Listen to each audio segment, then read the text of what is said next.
नमस्कार, NDTV India देख रहे हैं आप। मैं हूं ताबिश हुसैन। थल सेना प्रमुख जनरल एमएम नरवणे ने chairman of the chief of staff committee की जिम्मेदारी संभाल ली है।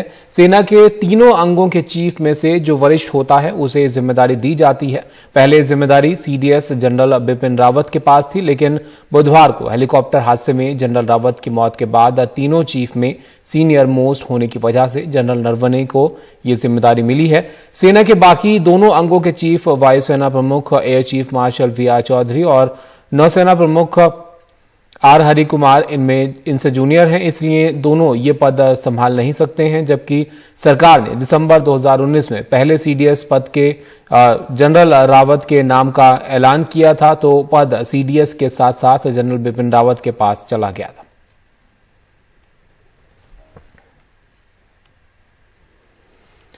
राजीव रंजन हमारे साथ हैं, उनके पास चलते आज जानकारी के लिए। राजीव, बताइए सीओसीएस की जिम्मेदारी के बारे में और अब सीडीएस को लेकर कब तक फैसला लिए जाने की खबर है? देखिए, सीडीएस का ऐलान सरकार कब तक करेगी इस बारे में अभी तक खुलासा नहीं किया गया है, लेकिन रक्षा मंत्री ने साफ तौर पर एक दो मौके पर कहा है कि जो सुधार की प्रक्रिया थी रक्षा क्षेत्र में उसको जारी रखा जाएगा, यानी सीडीएस पद जल्द जो है नाम का ऐलान किया जाएगा। कब होगा, क्या होगा, इसको लिए फिलहाल सब कुछ सरकार पर निर्भर करता है। इससे पहले अगर प्रक्रिया की बात करें तो रक्षा मंत्रालय की ओर से 3 नाम भेजे जाते हैं एसीसी को, यानी appointment committee of the cabinet को भेजे जाते हैं। और उन 3 नामों में से जो जिसमें मेंबर होते हैं एसीसी के, उसमें होते हैं प्रधानमंत्री होते हैं और गृह मंत्री होते हैं। वो तय करते हैं कि 3 नाम में से अगला सीडीएस कौन होगा। अभी तक जो उम्मीद जताई जा रही है कि जो सबसे सीनियर मोस्ट है, यानी थल सेना प्रमुख जो जनरल एमएम नरवणे हैं, उनको ही सीडीएस बनाया जाएगा। क्योंकि इसके बाद जो दोनों जो चीफ आते हैं, चाहे एयरफोर्स की बात करें चाहे नेवी की बात करें, तो दोनों उनसे जूनियर है और बहुत ज्यादा दिन उन्हें चीफ बने हुए नहीं हुआ है। तो इस लिहाज से लगाया ये जाना चाहिए। लेकिन तत्काल की अगर बात करें, क्योंकि सीडीएस का कौन बनेगा इसका ऐलान नहीं हुआ सरकार की तरफ से, तो जो पुरानी परंपरा थी, यानी chairman of the chief of staff committee थी, उस परंपरा को फिर से कर सकते हैं कि उसको बहाल कर दिया गया।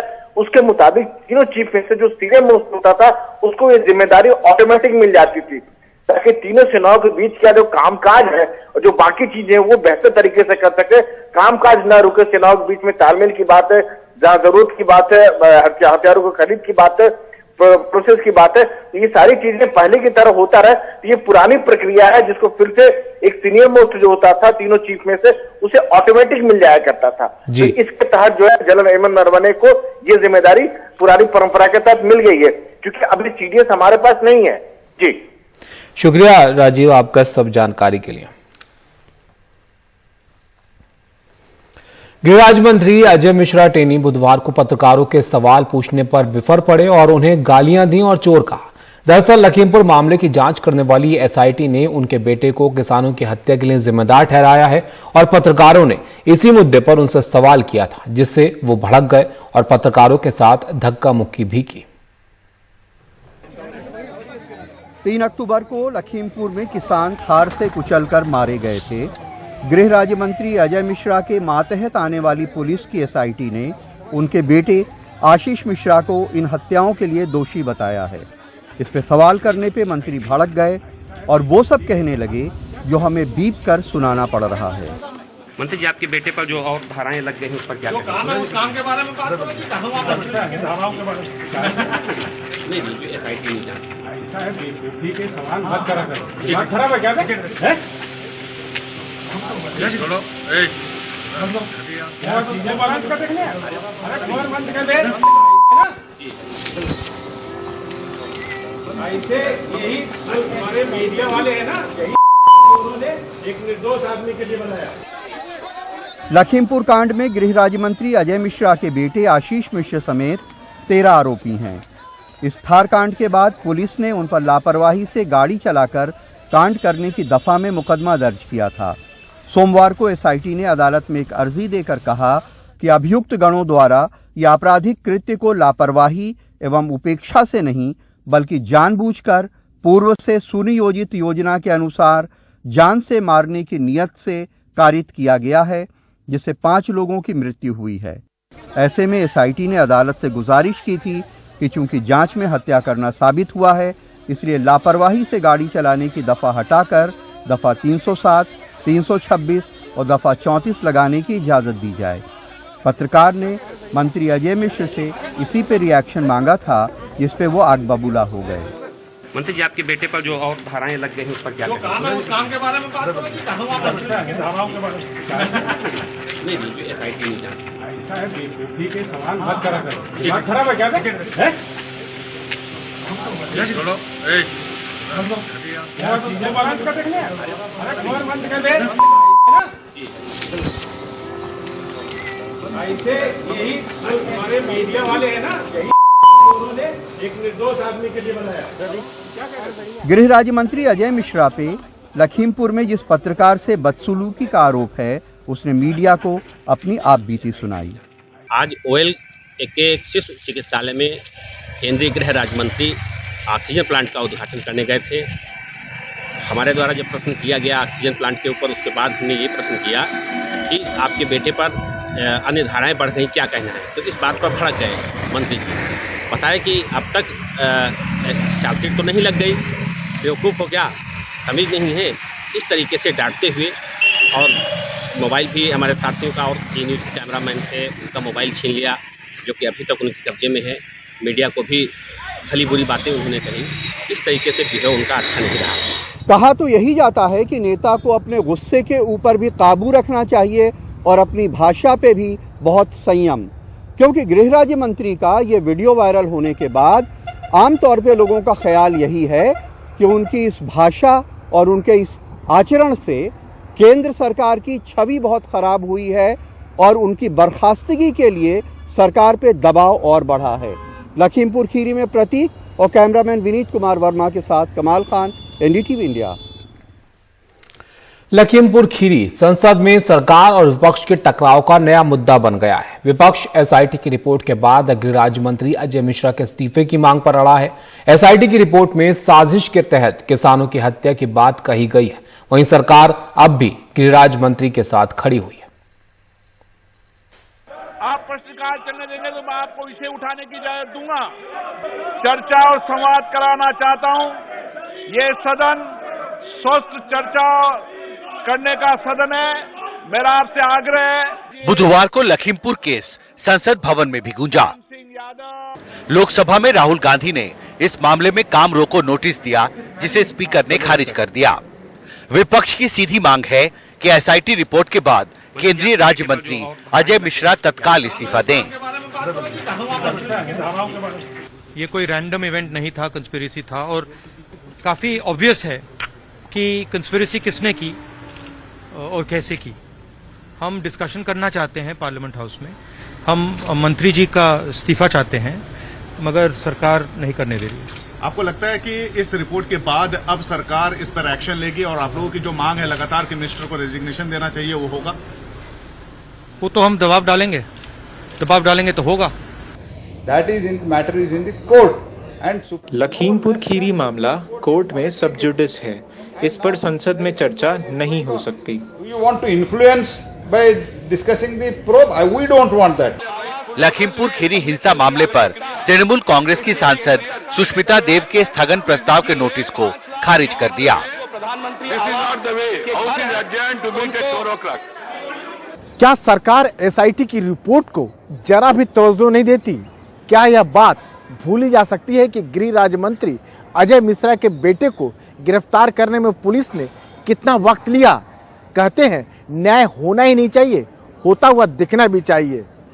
दरअसल विपक्ष की मांग इसी तकाजे से निकली है, जिसे सरकार मानने को तैयार नहीं है। विपक्ष अजय मिश्रा द्वारा पत्रकारों के साथ बदसलूकी करने की घटना से भी बेहद नाराज है। ये इनका एक माइंडसेट है, ये बताता है कि ये सच्चाई से डरते हैं और ये सबको डराना चाहते हैं, दबाना चाहते हैं। मगर जमहूरियत में न पत्रकार खामोश बैठेगी, न जनता खामोश बैठेगी, उनको जवाब देना है। और वो एक्सपोज हो चुके हैं इन्वेस्टिगेशन की ऑफिसर की रिपोर्ट के बाद। लखीमपुर खीरी हिंसा मामले में SIT की इंक्वायरी रिपोर्ट सामने आने के बाद गृह राज्य मंत्री अजय मिश्रा की बर्खास्तगी की मांग तेज हो रही है और सरकार पर उनके खिलाफ कार्रवाई करने को लेकर राजनीतिक दबाव बढ़ता जा रहा है। अब देखना महत्वपूर्ण होगा कि सरकार इस बढ़ते राजनीतिक दबाव से कैसे निपटती है। संसद भवन से राजीव रंजन के साथ हिमांशु शेखर, एनडीटीवी इंडिया। देश में ओमिक्रॉन के केस लगातार बढ़ते जा रहे हैं। महाराष्ट्र में ओमिक्रॉन वेरिएंट के 4 नए मामले मिले और इसके साथ महाराष्ट्र में ओमिक्रॉन के कुल मामले अब 32 हो चुके हैं। केरल में भी 4 नए केस मिले हैं। इनमें से 2 केरल में पहले मिले ओमिक्रॉन संक्रमित के संपर्क में आए थे। तमिलनाडु में ओमिक्रॉन का पहला केस मिला है। तमिलनाडु में ओमिक्रॉन से संक्रमित शख्स नाइजीरिया से दोहा होते हुए चेन्नई आया था। देश में कोरोना के ओमिक्रॉन वेरिएंट के कुल 69 केस अब तक मिल चुके हैं।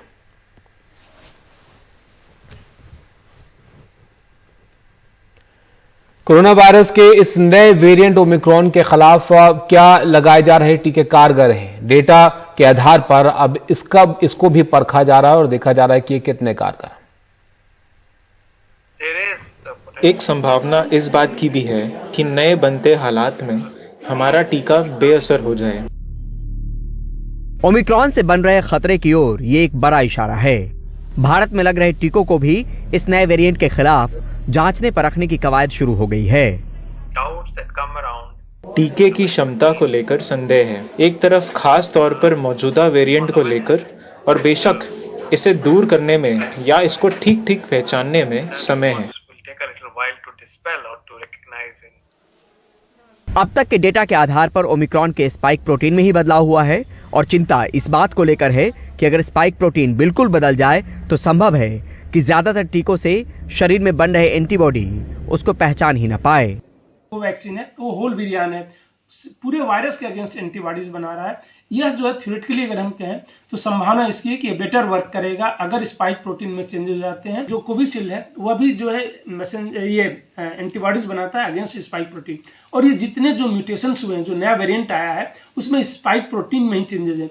हो सकता है कि एंटीबॉडीज मौजूद हो बट वह जो है दूसरे वेरिएंट के अगेंस्ट है और इसको रिकॉग्नाइज नहीं कर पाए क्योंकि स्पाइक प्रोटीन कंप्लीटली नया हो गया। वैक्सीन की एफिकेसी जो है काफी कम हो गई है न्यू वेरिएंट के अगेंस्ट, बट अभी जो है हमें और एविडेंस जनरेट करने की जरूरत है। विश्व स्वास्थ्य संगठन के मुताबिक 77 देशों में ओमिक्रॉन वेरिएंट की मौजूदगी है, पर इसका फैलाव लगभग तमाम देशों तक जा पहुंचा है। खतरा टाला नहीं है, खोज शोध जारी है। लापरवाही भारी पड़ सकती है तो एहतियात में ही भलाई है। नई दिल्ली से परिमल कुमार, एनडीटीवी इंडिया। ग्वालियर के कलेक्टर कौशलेंद्र विक्रम सिंह टीकाकरण का लक्ष्य पूरा न होने पर भड़क गए और कर्मचारियों को फांसी पर टांगने की धमकी भी दे डाली। उन्होंने भितरवार में स्वास्थ्य विभाग के अधिकारियों कर्मचारियों से कहा कि अगर टीकाकरण में एक दिन की भी देरी हुई या एक शख्स भी छूट गया तो मैं फांसी पर टांग दूंगा।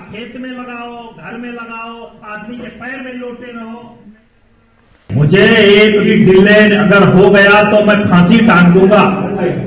मुझे एक टीका छूट गया, खेत में लगाओ, घर में लगाओ, आदमी के पैर में लोटे रहो, नहीं लगवा रहा उसके घर में बैठे रहो, 24 घंटे उसके घर में हाथ जोड़ के प्रार्थना करते रहो।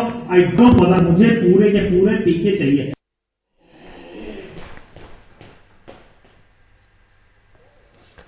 कोविड से पहले दौर में मुंबई में खुली सार्वजनिक जगहों पर नए साल के जश्न की तस्वीरें तो आपने कई बार देखी ही होंगी, लेकिन इस साल ओमिक्रॉन वेरिएंट के बड़े खतरे और राज्य में सबसे ज्यादा मामलों के कारण 31 दिसंबर तक धारा 144 लगा दी गई है। महाराष्ट्र के 42% ओमिक्रॉन मामलों की कोई ट्रैवल हिस्ट्री नहीं है। मुंबई में खुली जगह पर नए साल का भीड़-भाड़ वाला जश्न जरा मुश्किल दिख रहा है। राज्य के कुल 32 मामलों में सबसे ज्यादा 13 मामले मुंबई से ही हैं। बढ़े मामलों के बीच शहर की ऐसी भीड़ ने चिंता बढ़ाई है। महाराष्ट्र में ओमिक्रॉन के बढ़े कुल 32 मामलों में 14 मरीजों ने विदेश यात्रा नहीं की है, यानी 40% से ज्यादा मामलों की ट्रैवल हिस्ट्री नहीं है। इस वेरिएंट के फैलाव और असर को राज्य स्वास्थ्य विभाग ढंग से समझने के लिए लगातार विदेशी यात्रियों और उनके संपर्क में आए लोगों के सैंपल इकट्ठा कर रहा है। ऐसे कई कारण हैं जिससे इस नए वेरिएंट की क्षमता और इससे होने वाले असर को समझना अभी बहुत बाकी है। सैंपल साइज अभी नेशनल और स्टेट लेवल पर इतने नहीं हैं कि हम इसे अच्छी तरह पढ़ सकें, और सैंपल इकट्ठा होने के बाद काफ़ी कुछ साफ हो सकेगा। फिलहाल इतना कह सकते हैं, मौजूदा मरीजों में एसिम्प्टोमेटिक से माइल्ड यानी बहुत कम लक्षण दिख रहे हैं। इन सब के बीच महाराष्ट्र में कोविड के खिलाफ वैक्सीनेशन की रफ्तार लगातार बढ़ाने की कोशिश जारी है। राज्य के पास करीब 1.5 करोड़ डोजेस स्टॉक में हैं और इनमें से करीब 1900 डोजेस की एक्सपायरी इसी महीने की है। स्वास्थ्य टीम को विश्वास है कि डोजेस बर्बाद नहीं होंगी। मुंबई से पूजा भारद्वाज, एनडीटीवी इंडिया। ब्रेक के बाद आपका स्वागत है। इस वक्त की बड़ी खबर आपको बताएं। सूत्रों के हवाले से खबर आ रही है कि महिलाओं की शादी की उम्र बढ़ाने के प्रस्ताव को कैबिनेट ने मंजूरी दी है। 18 से बढ़ाकर 21 करने का ये प्रस्ताव है और मौजूदा कानून में संशोधन इसके लिए सरकार जो है वो करेगी। हमारे सहयोगी अखिलेश हमारे साथ जुड़ गए हैं। ज्यादा जानकारी के लिए उनके पास चलते हैं। अखिलेश जी, अब एक बड़ा बदलाव होगा ये महिलाओं की शादी की उम्र में, अब पुरुषों के बराबर ये हो जाएगी। जी निश्चित तौर पर पिछले साल 15 अगस्त को लाल किले से राष्ट्रगान संबोधन में पीएम मोदी ने कहा था कि इसके लिए एक टास्क फोर्स बनाई गई है, जिसका गठन पिछले साल जून में किया गया था। नीति आयोग ने टास्क फोर्स बनाई थी और जय जेटली इसके अध्यक्ष थे, जिसने पिछले साल दिसंबर में अपनी रिपोर्ट दे दी थी। पीएम ने कहा था कि उनकी सरकार महिलाओं के विवाह की उम्र 18 वर्ष से बढ़ाकर 21 वर्ष करने पर विचार कर रही है और ऐसा कुपोषण से बचाने के लिए किया जा रहा है। जैसा कि मैंने बताया कि टास्क फोर्स की रिपोर्ट पिछले साल आ गई थी और अब कल जो कैबिनेट की बैठक हुई है उसमें इस प्रस्ताव को मंजूरी दे दी गई है कि महिलाओं के विवाह की न्यूनतम उम्र 18 वर्ष से बढ़ाकर 21 वर्ष कर दी जाए। अब भी जो मौजूदा उम्र है उसमें पुरुषों की न्यूनतम उम्र विवाह के लिए 21 वर्ष और महिलाओं की 18 वर्ष है, लेकिन अब महिलाओं की उम्र भी बढ़ाकर 21 वर्ष करने का प्रस्ताव है। इसके बाद सरकार जो मौजूदा कानून है, जिसमें कि बाल विवाह निषेध कानून है, इसके साथ साथ स्पेशल मैरिज एक्ट है या हिंदू विवाह एक्ट है, इन तमाम कानूनों में बदलाव करेगी। संशोधन के लिए इसके लिए संसद में बिल लाया जाएगा और जिसके बाद महिलाओं के विवाह की उम्र 18 से बढ़ाकर 21 वर्ष कर दी जाएगी। ऐसा मुख्यतः कुपोषण से बचाने के लिए किया जा रहा है। ये माना जा रहा है कि जो टास्क फोर्स की रिपोर्ट थी उसमें कहा गया था कि जो पहला बच्चा है वो 21 वर्ष की उम्र में होना चाहिए, जिससे कि महिलाओं के स्वास्थ्य पर प्रतिकूल असर नहीं पड़ता है और साथ ही जो बच्चे होते हैं वो भी हेल्दी स्वस्थ बच्चे पैदा होते हैं। इसके साथ साथ ये भी कहा गया था टास्क फोर्स की रिपोर्ट में कि ये जो उम्र आप अगर बढ़ाते हैं 18 से 21 करते हैं तो इसका महिलाओं के, बच्चों के, परिवार पर और समाज के आर्थिक सामाजिक इन कारणों पर सकारात्मक असर पड़ेगा और यही कारण है कि सरकार ने भी फैसला किया है कि महिलाओं के विवाह की न्यूनतम उम्र 18 से बढ़ाकर 21 वर्ष की जाएगी। अखिलेश जी, इसको लेकर किसी तरीके का ऐतराज तो नहीं होना चाहिए, क्योंकि अब बेटी पढ़ाओ को लेकर तो सभी लोग एक तरीके से सहमत हैं। विपक्ष में भी कोई इसको लेकर ऐतराज या नाराजगी तो नहीं नजर आ रही है? देखिए, इसमें दो पहलू हैं। एक तो इसके सामाजिक पहलू हैं और दूसरे इसमें यौन शिक्षा से जुड़े हुए पहलू हैं। क्योंकि एक जो विरोध किया जाता था उम्र बढ़ाने का, वो होता था कि क्या इसका मतलब ये होगा कि यौन संबंध स्थापित करने की जो सहमति है उसकी उम्र भी आप बढ़ा रहे हैं। तो ये भी एक ऐसा पहलू इस पर कि सरकार को स्पष्टीकरण देना होगा कि जो कंसेंट की उम्र है क्या वो 18 वर्ष ही रहेगी या उसको भी बढ़ाकर 21 वर्ष किया जाएगा। तो एक तो ये पहलू है जिसको लेकर के स्पष्टता की आवश्यकता होगी। दूसरी बात ये जरूर है कि इसके लिए एक बड़े पैमाने पर बदलाव लाना होगा। ये ऐसी चीज है जो रातों रात नहीं हो सकती, जिसके लिए सामाजिक जागरूकता लाना बहुत जरूरी है। ये बात सही है कि जब से बाल विवाह निषेध हुआ है, बाल विवाह के खिलाफ कानून बना है, उसके बाद से बाल विवाह के जो मामले हैं वो लगातार कम हुए हैं देश भर में, लेकिन इसके लिए फिर भी अभी तक बड़े पैमाने पर जो जागरूकता की आवश्यकता है वो लाना पड़ेगा और जब तक नीचे तबके पर जागरूकता नहीं आएगी, सिर्फ कानून बनाने से मुझे लगता नहीं कि काम चल पाएगा। शुक्रिया आपका सब जानकारी के लिए। तो सूत्रों के हवाले से जो ये बड़ी खबर आ रही है उसके मुताबिक महिलाओं की शादी की उम्र बढ़ाने का जो प्रस्ताव है उसको कैबिनेट ने मंजूरी दी है। 18 से बढ़ाकर 21 करने का ये प्रस्ताव है। गाजीपुर बॉर्डर से फतेह यात्रा निकालकर किसान नेता राकेश टिकैत कल 1 साल के बाद अपने गांव से सौली पहुंचे, जहां उनका शानदार स्वागत किया गया। घर पहुंचने पर उनकी पत्नी और 2 बहुओं ने उनका स्वागत किया। इस दौरान एनडीटीवी से बातचीत में उन्होंने कहा कि गृह राज्य मंत्री अजय मिश्रा को तुरंत बर्खास्त किया जाना चाहिए। उन्होंने ये भी कहा कि आंदोलन स्थगित हुआ है, खत्म नहीं। गाजीपुर बॉर्डर से अब राकेश टिकैत का काफिला सिसौली में पहुंच चुका है और ये जो मेरे पीछे बिल्डिंग आप देख रहे हैं ये किसान भवन है, जो कि सिसौली में मुख्यालय भारतीय किसान यूनियन टिकैत का है। तो ये उसका दफ्तर है, किसान भवन। और अभी तकरीबन 1 बजे रात को यहाँ पर राकेश टिकैत पहुंचे हैं। कड़ाके की ठंड है, लेकिन उसके बावजूद हजारों जो किसान हैं वो जो समाधि है महेंद्र सिंह टिकैत स्वर्गीय की, उसकी समाधि पर सबसे पहले मत्था टेका है वहां पे पूजा अर्चना की है और उसके बाद में किसानों से मिलने के बाद में वो अपने घर जाएंगे। तो ये एक रात का माहौल है। आप देखिए कि तकरीबन 12 घंटे बाद भी वो अभी तक अपने घर नहीं पहुंचे हैं। कुछ दिन के बाद में वो अपने घर पहुंचेंगे। ये आप देख सकते हैं राकेश टिकैत को कि महेंद्र सिंह टिकैत जी की जो समाधि है वहां पर वो खड़े हैं, पूजा अर्चना किया है। और यहाँ पर सिसोली गांव और उनके साथ जो किसान गाजीपुर बॉर्डर से आए हैं। राकेश जी, 12 घंटे से ज्यादा का वक्त हो गया है, आपका अभी तक आप घर नहीं पहुंचे हैं। इतने सारे लोग, देखो 13 महीने हमारे, हाँ। तो 13 घंटे के सफर का तो है ही है। 13 महीने बनाम 13 घंटे तो आने में लगेंगे और अभी तो और लगेंगे 3 घंटे 4 घर तक पहुंचने में। यहाँ फिर आगे जाएंगे मुजफ्फरनगर जाएंगे तो वही 24 घंटे ही हो जाएंगे। फिर अपना मनते इतना नहा कर अपना चल पड़ेंगे। अच्छा राकेश जी, आज एक खबर बहुत ज्यादा थी कि अजय मिश्रा जो हैं गृह मंत्री, उनको आप लोगों ने बर्खास्तगी की डिमांड की थी। आज उन्होंने एक पत्रकार के साथ में भी धक्का मुक्की की, गाली गलौज की बाकायदा। तो गृह राज्य मंत्री से ये उम्मीद की जा सकती है कि इस तरीके से ये वो सर पे टिकट नहीं देखा इसका, ये कौन सी क्लास में पढ़ा हुआ पहले। अच्छा, ये तो गुंडागर्दी के कारनामे थे इसके, तो पढ़ लेते तो फिर ये दिक्कत ही नहीं होती। हम कई महीने से कह रहे भाई इससे हमारा पंडा छुटा तो बर्खास्त कर दो इसको। तो अगर फिर भी नहीं किया फिर भाई अब तो सरकार की जिम्मेदारी, नहीं कर रहे तो बताओ हमें क्या करें। इसे फिर गृह राज्य क्या क्यों तो फुल फ्लैश बना दो। हाँ, अच्छा एक चीज और आपने कही कि हम आंदोलन स्थगित कर रहे हैं, खत्म नहीं कर रहे हैं। वो किस संदर्भ में कही है आपने? अभी पंचायत में आपने खत्म कौन कर देगा? अगर कोई ये कहने लगे कोई कि जी मैं तो देश का बीज खत्म कर दूंगा, तो भोजन कहाँ से होगा? कौन खत्म कर देता है? बीज कोई खत्म होता है? आपकी लोकप्रियता का राकेश जी बहुत सारे राजनीतिक पार्टियां फायदा उठाना चाहेंगे इस चुनाव में। अभी देखा पोस्टर भी आपके लगाए गए तो दो तीन भाई हमारे पोस्टर आप लोकप्रियता की वजह से आप ना हमारे वेस्टर्न यूपी में आप इतने लोकप्रिय हैं, किसानों के बीच आप इतने लोकप्रिय, तो सियासी फायदा वैसे ही लगा दिया होगा। हम नमने करेंगे तो आप किसी भी सियासी मंच पर नहीं जाएंगे ना, चुनाव नहीं लड़ेंगे ना।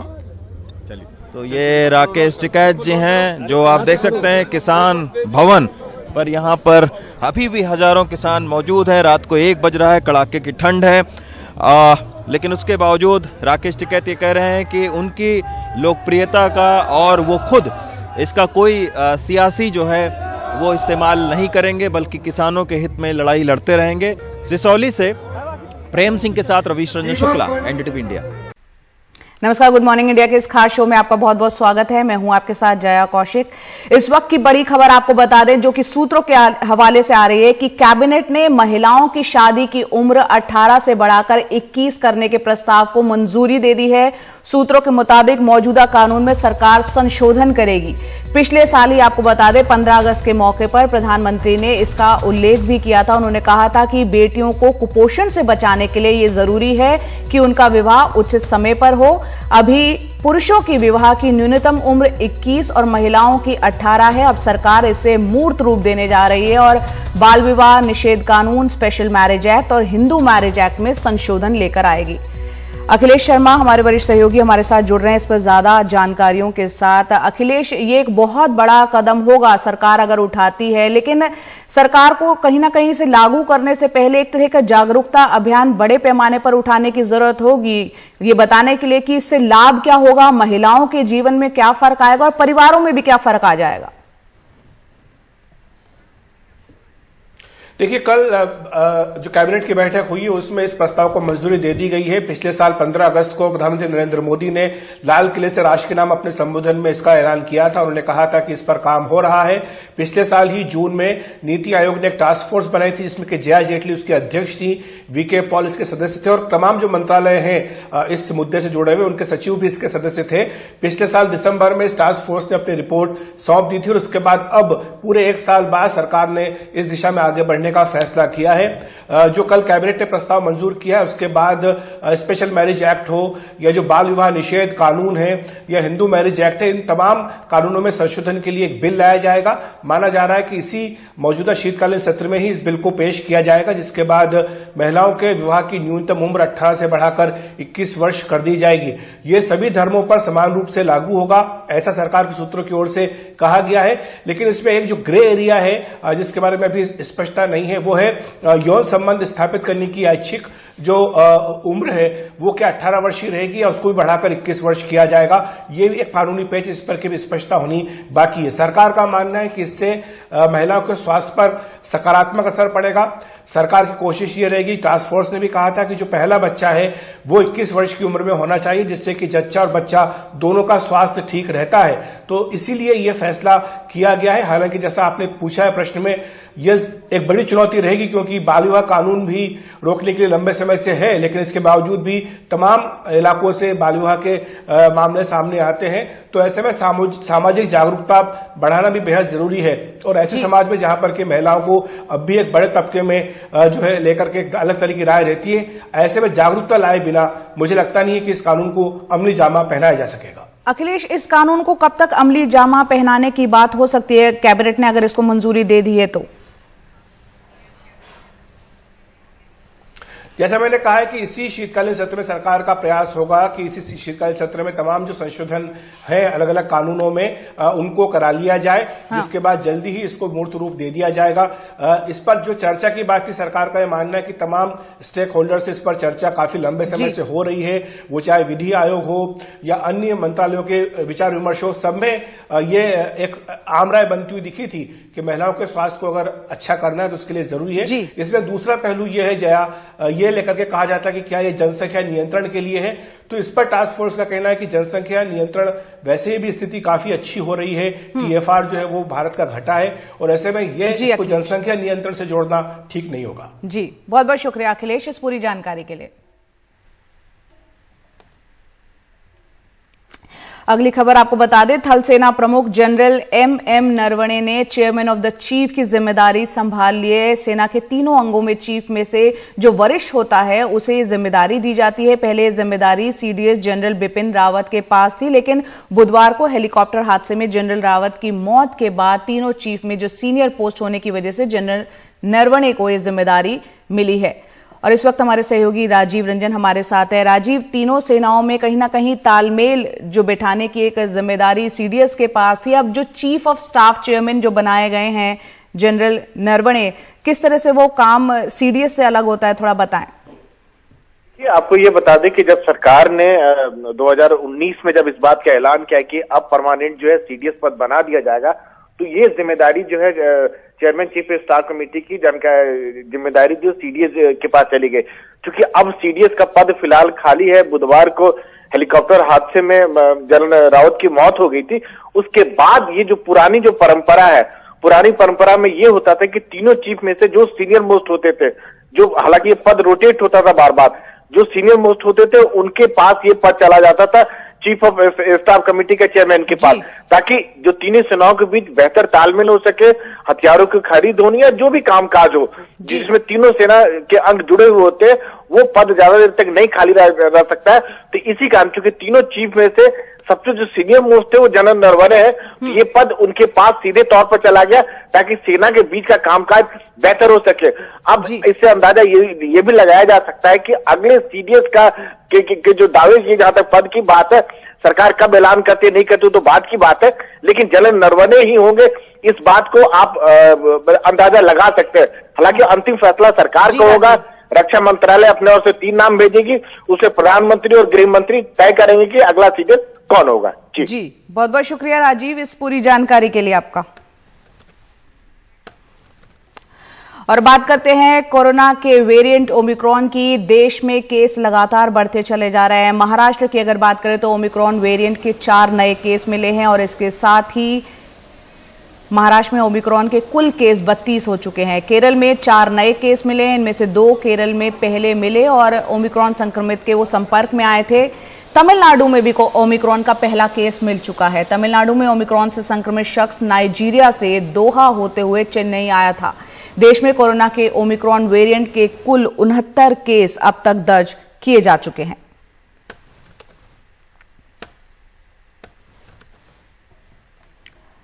और मुंबई की बात करें तो ओमिक्रॉन के खतरे के मद्देनजर सख्ती बढ़ा दी गई है। 31 दिसंबर तक जो शॉप्स हैं, मॉल्स हैं, उसमें दोनों डोज जिन लोगों ने ली है वही काम कर पाएंगे। इसके अलावा फुली वैक्सीनेटेड लोगों को ही शॉप्स और मॉल्स में जाने की इजाजत होगी। इसके अलावा बंद या खुले स्थान पर कोई समारोह होता है तो उसमें 50% क्षमता के साथ ही वो कार्यक्रम हो पाएगा। 1000 से ज्यादा लोगों के मिलने पर प्रशासन को सूचना देनी होगी। दोनों डोज ले चुके यात्रियों को ही पब्लिक ट्रांसपोर्ट में सफर करने की इजाजत होगी। जिस तेजी से कोरोना का नया वेरिएंट ओमिक्रॉन फैल रहा है उसके मद्देनजर सभी के मन में सवाल उठ रहे हैं कि क्या जो टीके लगाए जाते हैं वो उसको रोक पाने में कारगर होंगे। डेटा के आधार पर अब इसको भी परखा जा रहा है। विश्व स्वास्थ्य संगठन ने भी कहा है कि इस वेरिएंट के फैलने की गति अब तक के पुराने तमाम वेरिएंट से ज्यादा है। देखते हैं रिपोर्ट। एक संभावना इस बात की भी है कि नए बनते हालात में हमारा टीका बेअसर हो जाए। ओमिक्रॉन से बन रहे खतरे की ओर ये एक बड़ा इशारा है। भारत में लग रहे टीकों को भी इस नए वेरिएंट के खिलाफ जांचने परखने की कवायद शुरू हो गई है। टीके की क्षमता को लेकर संदेह है, एक तरफ खास तौर पर मौजूदा वेरिएंट को लेकर, और बेशक इसे दूर करने में या इसको ठीक पहचानने में समय है।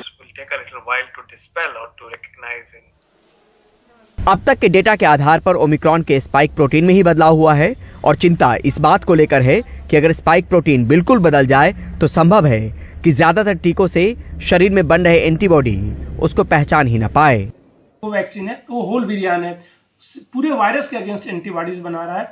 यह जो है थ्योरेटिकली अगर हम कहें तो संभावना इसकी है कि बेटर वर्क करेगा अगर स्पाइक प्रोटीन में चेंज हो जाते हैं। जो कोविशील्ड है वह भी जो है ये एंटीबॉडीज बनाता है अगेंस्ट स्पाइक प्रोटीन, और ये जितने जो म्यूटेशंस हुए हैं, जो नया वेरिएंट आया है उसमें स्पाइक प्रोटीन में ही चेंजेस है। हो सकता है कि एंटीबॉडीज मौजूद हो बट वह जो है दूसरे वेरिएंट के अगेंस्ट है और इसको रिकॉग्नाइज नहीं कर पाए क्योंकि स्पाइक प्रोटीन कंप्लीटली नया हो गया। वैक्सीन की एफिकेसी जो है काफी कम हो गई है न्यू वेरिएंट के अगेंस्ट, बट अभी जो है हमें और एविडेंस जनरेट करने की जरूरत है। विश्व स्वास्थ्य संगठन के मुताबिक 77 देशों में ओमिक्रॉन वेरिएंट की मौजूदगी है, पर इसका फैलाव लगभग तमाम देशों तक जा पहुंचा है। खतरा टाला नहीं है, खोज शोध जारी है। लापरवाही भारी पड़ सकती है तो एहतियात में ही भलाई है। नई दिल्ली से परिमल कुमार, एनडीटीवी इंडिया। तो एहतियात में ही भला है। ऐसे में मास्क, सोशल डिस्टेंसिंग, हाथ सैनिटाइज करना जैसे कोविड एप्रोप्रिएट बिहेवियर का आप पालन करते रहें। अगली खबर है ग्वालियर से, जहां कलेक्टर कौशलेंद्र विक्रम सिंह टीकाकरण का लक्ष्य पूरा न होने पर भड़क गए और कर्मचारियों को फांसी पर टांगने की उन्होंने धमकी भी दे डाली। उन्होंने भीतरवार में स्वास्थ्य विभाग के अधिकारियों कर्मचारियों से कहा कि अगर टीकाकरण में एक दिन की भी देरी हुई या एक शख्स भी छूट गया तो मैं फांसी पर टांग दूंगा। मुझे एक टीका छूट गया, खेत में लगाओ, घर में लगाओ, आदमी के पैर में लोटे रहो, नहीं लगवा रहा उसके घर में बैठे रहो। मुझे एक भी डिले अगर हो गया तो मैं फांसी टांग दूंगा।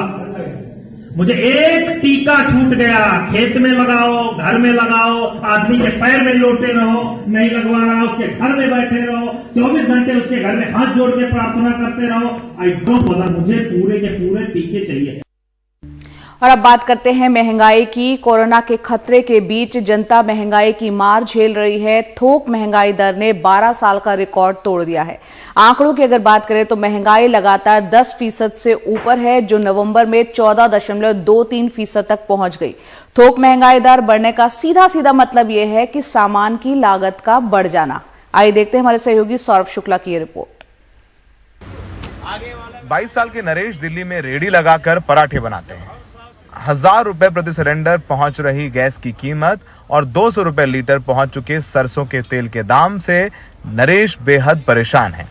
पहले लॉकडाउन की मार पड़ी और अब महंगाई से कमर टूट रही है। असर खूब है, थोड़ा नहीं बहुत।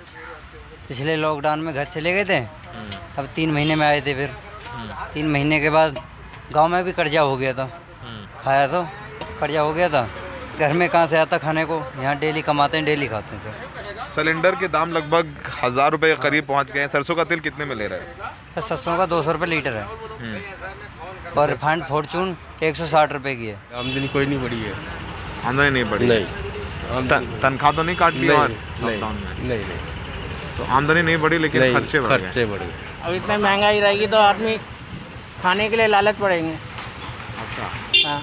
रसोई गैस की कीमत, सरसों तेल की कीमत भी बढ़ गई है। हाँ। अब एक नॉर्मल आदमी कहाँ से करेगा? अब 1000 रुपये सिलेंडर एक खरीदेगा और बच्चों को पढ़ाना लिखाना। अब तक जो महंगाई आम जनता की जेब पर चुभ रही थी, अब वो आंकड़ों में दिखाई देनी शुरू हो गई है। पिछले 8 महीनों से लगातार थोक महंगाई दर बढ़ती जा रही है। अप्रैल में ये 10.74% थी, मई में 13.11%, जून में 12.07%, जुलाई में 11.16%, अगस्त में 11.66%, सितंबर में 10.66%, अक्टूबर में 12.54% और नवंबर में सबसे अधिक 14.23% पहुंच गई है। बढ़ती महंगाई को लेकर कांग्रेस नेता राहुल गांधी ने ट्वीट कर सरकार पर निशाना साधा। महंगाई के ताजा आंकड़ों को लेकर केंद्र सरकार बचाव की मुद्रा में नजर आई और उनके नेता महंगाई के सवाल पर आंकड़ों के हेरफेर में उलझाते नजर आए। जो होलसेल प्राइस इंडेक्स है और जो रिटेल प्राइस इंडेक्स है, खुदरा मूल्य सूचकांक, दोनों में कोई तालमेल नहीं है और आम आदमी प्रभावित होता है खुदरा मूल्य सूचकांक से। तो जो रिटेल इन्फ्लेशन है वो नियंत्रण में है। आरबीआई की जो सीमा है कि 2% से लेकर 6% के बीच में होना चाहिए, वो लगभग 4.8 या 9 के करीब है, तो वो नियंत्रण में है। और पिछले दिनों जो पेट्रोल और डीजल के एक्साइज ड्यूटी में जो कटौती की गई है, उसका परिणाम आगे आने वाले दिनों के अंदर दिखाई पड़ेगा। पिछले साल के नवंबर में महंगाई दर सिर्फ 4.91% थी, जबकि अब ये बढ़कर 14.23% पहुंच गई है। सरकार का दावा है कि इसके पीछे खाद्य महंगाई दर, रसायन के अलावा खनिज तेलों, धातुओं, कच्चे तेल और प्राकृतिक गैस की कीमतों से आया उछाल है। थोक महंगाई दर बढ़ने में सबसे ज्यादा योगदान है पेट्रोल, डीजल और नेचुरल गैस के दामों के बढ़ जाने का। जब पेट्रोल डीजल महंगा होता है तो यातायात महंगा होता है और हर चीज़ महंगी हो जाती है। उस वजह से आम आदमी परेशान है। बस फर्क कितना आया है कि जो ज़मीन पर आदमी झेल रहा था वो अब आंकड़ों में सामने आ गया है। सरकार दावे भले ही कुछ भी करते रहे, लेकिन आम आदमी, गरीब आदमी इस वक्त महंगाई की मार झेल रहा है। सहयोगी एजो जैसफ और हिमांशु शेखर के साथ नई दिल्ली में सौरभ शुक्ला, एनडीटीवी इंडिया। और वक्त हो चला आपको टॉप 5 खबरें बताने का। आपको करना यह है कि एनडीटीवी इंडिया के यूट्यूब चैनल पर जाना है, पोल का हिस्सा बनना और बताना है पूरा दिन चैनल पर आप किन खबरों को विस्तार से देखना चाहते हैं। पहली खबर, 18 से 21 साल क्या होगी महिलाओं की शादी की उम्र, सूत्रों के मुताबिक कैबिनेट ने प्रस्ताव को मंजूरी दे दी है। दूसरी खबर, ओमिक्रॉन के मद्देनजर मुंबई में 16 दिन के लिए धारा 144 लागू कर दी गई है। तीसरी खबर, क्या अजय मिश्रा के इस्तीफे पर झुकेगी सरकार।